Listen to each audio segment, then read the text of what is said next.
The EA-18G Growler is an electronic attack aircraft. It is capable of disrupting, deceiving, or denying a broad range of military electronic systems, including radars and communications. Growlers can support a wide range of defense tasks and help to reduce risk and improve situational awareness. It provides a complementary capability to the F/A-18F Super Hornet and the F-35A Joint Strike Fighter aircraft.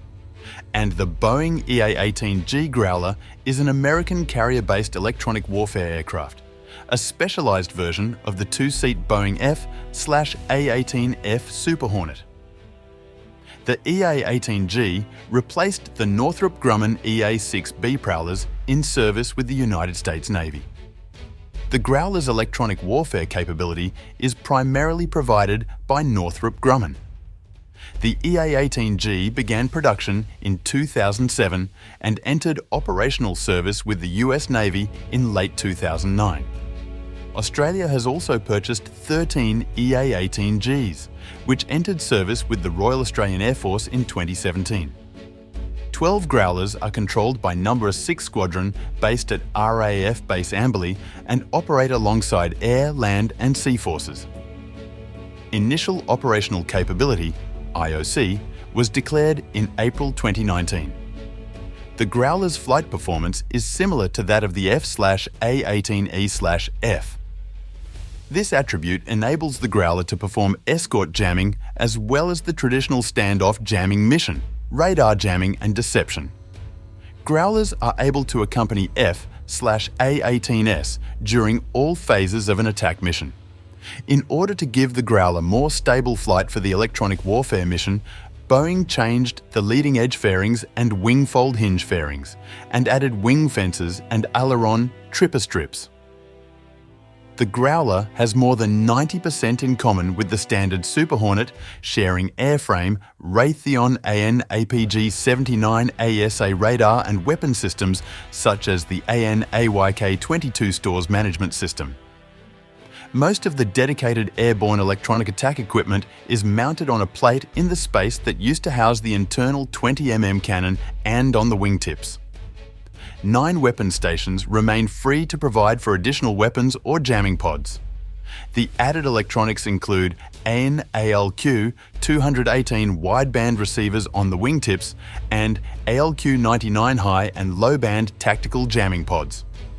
The ALQ 218 combined with the ALQ 99 form a full-spectrum electronic warfare suite that is able to provide detection and jamming against all known surface-to-air threats. However, the current pods may be inadequate against emerging threats.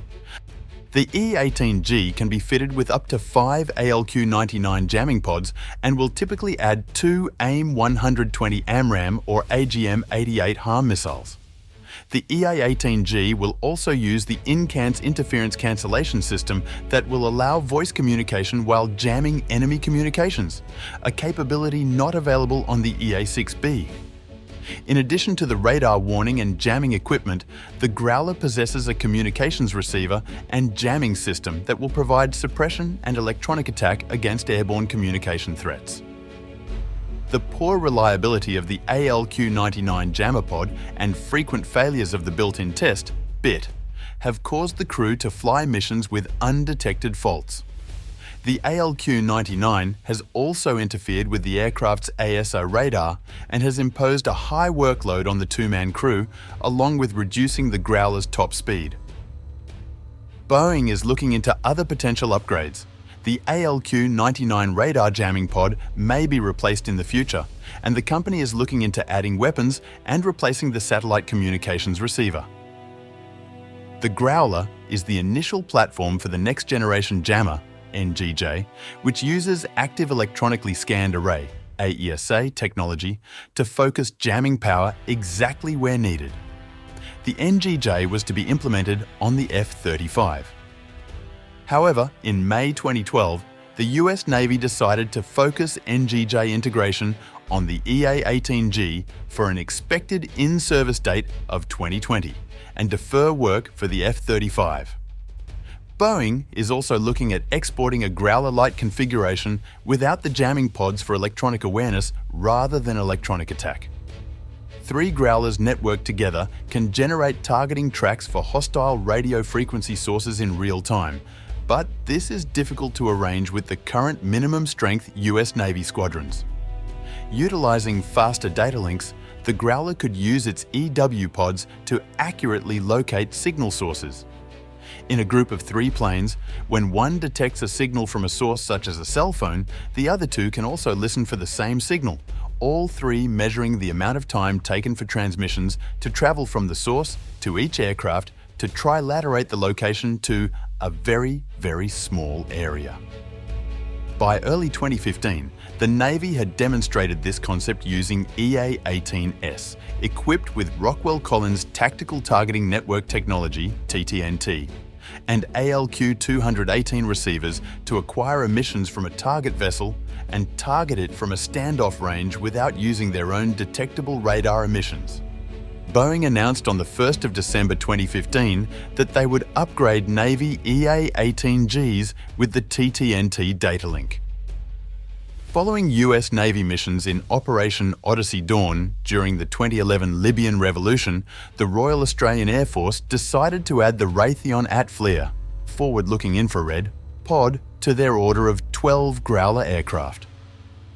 When the Navy's EA-18G's radar and radar detectors located possible targets, they passed the information through data links to strike fighters. However, the Growlers themselves lacked the ability to visually confirm what it detected, so adding a FLIR pod gives it visual acuity to see targets and shorten the kill chain. It is not known if the US Navy will also add a FLIR pod. Australian EA-18Gs will also be equipped with the AIM-9 X Sidewinder missile.